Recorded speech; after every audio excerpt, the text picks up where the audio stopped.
स्वागत आहे मित्रांनो आपल्या सर्वांचं या व्हिडिओमध्ये। मित्रांनो, आपला पूर्णपणे जिओटेक्निकल इंजिनिअरिंगचा सिलेबस हा इथे पूर्णपणे कंप्लीट झालेला आहे।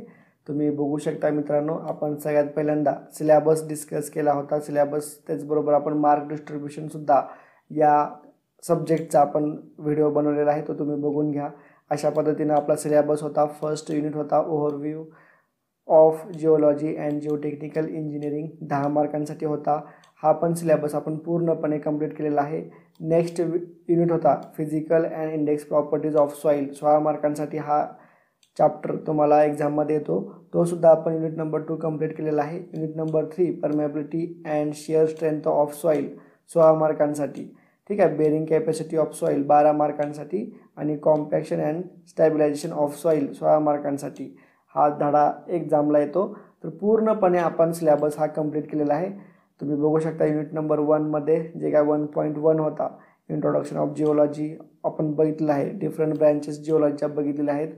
पूर्णपणे 1.2 असेल, 1.3, 1.4 पूर्णपणे युनिट नंबर फर्स्ट हा कंप्लीट केलेला आहे। मित्रांनो, तुमचा काही डाऊट असेल तर तुम्ही या व्हिडिओमध्ये विचारू शकता। युनिट नंबर 2 मध्ये physical and index properties of soil, त्याच्यामध्ये 2.1 खूप मोठा होता मित्रांनो।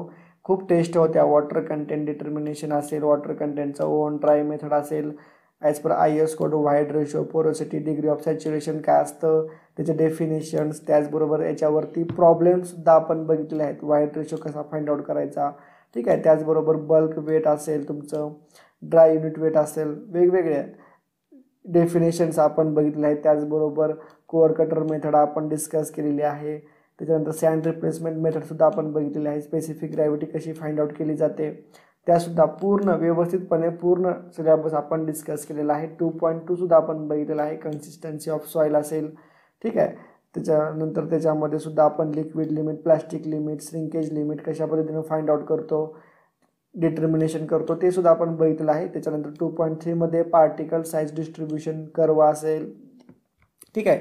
वेगवेगळे कन्सेप्ट आहेत ते आपण ऑलरेडी डिस्कस केलेले आहेत। आणि युनिट नंबर 2 सुद्धा आपण पूर्णपणे बघितलेला आहे।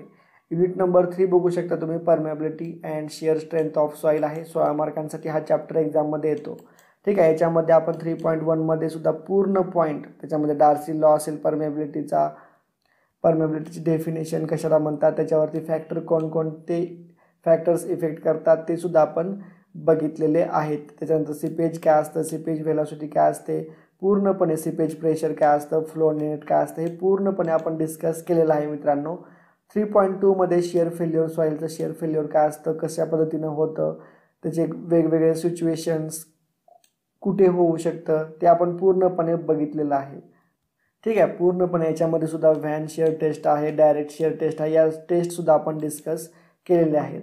युनिट नंबर 3 सुद्धा पूर्णपणे शिकवलेला आहे मित्रांनो, व्यवस्थितपणे स्टडी करा। युनिट नंबर 4 बघा, बेरिंग कॅपॅसिटी ऑफ सॉइल आहे, पूर्णपणे बेरिंग कॅपॅसिटीवरती आहे। 12 मार्कांसाठी हा चॅप्टर एक्झाममध्ये येतो। त्याच्यामध्ये फर्स्ट बघा, बेरिंग कॅपॅसिटी आणि अर्थ प्रेशर काय असतं, त्याची कन्सेप्ट, त्याच्यानंतर अल्टिमेट बेरिंग कॅपॅसिटी काय असतं, सेफ बेरिंग कॅपॅसिटी, या वेगवेगळ्या डेफिनेशन्स आहेत त्या आपण बघितलेल्या आहेत। त्याच्यानंतर तेरजागीज ॲनालिसिस आणि त्याचा अझम्पशन्स आपण बघितलेला आहे। त्याच्यानंतर वॉटर टेबलचा बेरिंग कॅपॅसिटीवरती काय इफेक्ट होतो तो सुद्धा आपण डिस्कस केलेला आहे। नेक्स्ट बघा, फील्ड मेथड आपण बघितलेलं आहे, बेरिंग कॅपॅसिटी कसं फाइंड आउट करतो, त्याच्यामध्ये प्लेट लोड टेस्ट आहे आणि स्टँडर्ड पेनिट्रेशन टेस्ट आहे। या दोन्ही टेस्ट आपण as per IS code discuss केलेले आहेत। नेक्स्ट बघा, डेफिनेशन ऑफ अर्थ प्रेशर ची डेफिनेशन आपण बघितलेली आहे। ॲक्टिव्ह अर्थ प्रेशर काय असतं, पॅसिव्ह अर्थ प्रेशर काय असतं, ठीक आहे। या वेगवेगळे आपण बघितलेले आहेत। त्याच्यानंतर याच्यावरती प्रॉब्लेमसुद्धा आहेत मित्रांनो, ॲक्टिव्ह पॅसिव्हवरती, ते प्रॉब्लेमसुद्धा आपण बघितलेले आहेत। अशा पद्धतीने युनिट नंबर 4 सुद्धा आपण पूर्णपणे कंप्लीट केलेला आहे।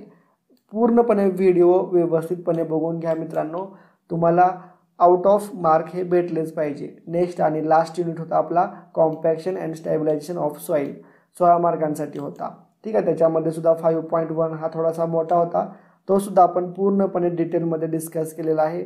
5.2 सुद्धा तुम्हाला माहितीच असेल, आता रिसेंटलीच आपण बघितलेले आहेत। सॉइल स्टॅबिलायझेशन, त्याच्यामध्ये नेसेसिटी असेल, डिफरंट त्याच्या मेथड्स असतील, ठीक आहे। त्याच्यामध्ये आपण mechanical soil stabilisation, lime stabilisation, cement, bitumen, fly ash वेगवेगळ्या मेथड आपण डिस्कस केलेल्या आहेत. त्याच्यानंतर CBR टेस्ट, CBR रेशो काय असतो, टेस्ट काय असते, हे सुद्धा आपण डिस्कस केलेलं आहे. त्याच्यानंतर 5.3 मध्ये म्हणजेच नेक्स्ट व्हिडिओमध्ये आपण याच्या आधीच्या व्हिडिओमध्ये आपण पूर्णपणे कंप्लीट केलेलं आहे. त्याच्यामध्ये आपण नेसेसिटी बघितलेल्या आहेत, साईट इन्व्हेस्टिगेशनच्या, सबसॉइल एक्सप्लोरेशन बघितलेलं आहे, त्याचे टाईप्स बघितलेले आहेत, क्रायटेरिया बघितलेला आहे, लोकेशन कुठं असायला पाहिजे आणि नंबर ऑफ टेस्ट फिट किती घ्यायला पाहिजे. त्याच्यानंतर फील्ड आयडेंटिफिकेशनच्या टेस्ट आहेत, ड्राय स्ट्रेंथ टेस्ट बघितलेली आहे, डिलेटन्सी टेस्ट आणि टफनेस टेस्टसुद्धा आपण डिस्कस केलेली आहे. तर मित्रांनो, अशा पद्धतीनं एकही पॉईंट, सिलेबसचा एकही पॉईंट न सोडता पूर्णपणे सिलेबस इथे कंप्लीट केलेला आहे. आणि तुम्ही बघू शकता आपलं जे काही मार्क डिस्ट्रीब्युशन आहे, तुम्हाला 70 मार्कांचा हा थेरी पेपर आहे. त्यासाठी 3 तास टाईम आहे आणि तुम्हाला पूर्णपणे नोट्स या अवेलेबल करून दिलेल्या आहेत. मित्रांनो, या 70 पैकी तुम्हाला 60 पेक्षा जास्त मार्क पडले पाहिजेत. मित्रांनो, हे तुमचं टार्गेट ठेवा. ठीक आहे, 65 पेक्षा जास्तच पडलं पाहिजे, पण तरी पण जाऊ द्या, 60 पेक्षा जास्त मार्क हे तुमचं सर्व स्टुडंटचं टार्गेट असलं पाहिजे. 60 पेक्षा जास्त मार्क हे पडलेच पाहिजेत. ठीक आहे, आमच्या वेळेस अशा पद्धतीने नोट्स आम्हाला कोणी दिल्या नव्हत्या. तुमच्या वेळेस पूर्णपणे प्रॉपर नोट्स तुम्हाला दिलेले आहेत. पूर्ण क्वेश्चन कशा पद्धतीने एक्झाममध्ये येतो, त्याचं ॲन्सर कसं लिहायला पाहिजे, त्याचा फॉर्मॅटसुद्धा तुम्हाला व्यवस्थितपणे सांगितलेला आहे. आणि खूपच मला वाटते बहुतेक 65 व्हिडिओ झाले आपले टोटल.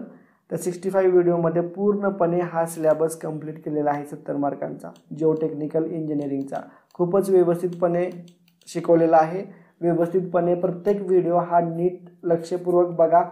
ठीक आहे, हाच सिलेबस तुम्हाला नंतर इंजिनिअरिंगला सुद्धा कामाला येणार आहे. त्यामुळे आपल्या जे काही नोट्स बनवलेले आहेत त्या नोट्ससुद्धा व्यवस्थितपणे प्रॉपर जपून ठेवा. मित्रांनो, जर तुमचा काय या सिलेबसच्या रिलेटेड युनिट नंबर 1 पासून ते युनिट नंबर 5 पर्यंत काय अडचण असेल तर तुम्ही नक्कीच कमेंट करून मला कळवू शकता. ठीक आहे, हे जे व्हिडिओ आहेत GTचे, हे मॅक्झिमम स्टुडंटपर्यंत तुम्ही शेअर करा. तुम्ही तुमच्या मित्रांना शेअर करा, जेणेकरून त्यांना पण थोडीफार हेल्प होईल. व्हिडिओ आवडला असल्यास नक्की लाईक करा. आणि याच्यानंतर तुम्हाला कोणत्या सब्जेक्टवरती तुम्हाला व्हिडिओ पाहिजेत किंवा त्या सब्जेक्टचा सिलेबस तुम्हाला पूर्णपणे पाहिजे, व्हिडिओ पाहिजेत त्या सब्जेक्टवरती, त्या सब्जेक्टचं नाव मला कमेंटमध्ये नक्की कळवा. त्या सब्जेक्टवरती मी तुम्हाला व्हिडिओ प्रोव्हाइड करीन. ठीक आहे, तर भेटूयात मित्रांनो नेक्स्ट व्हिडिओमध्ये.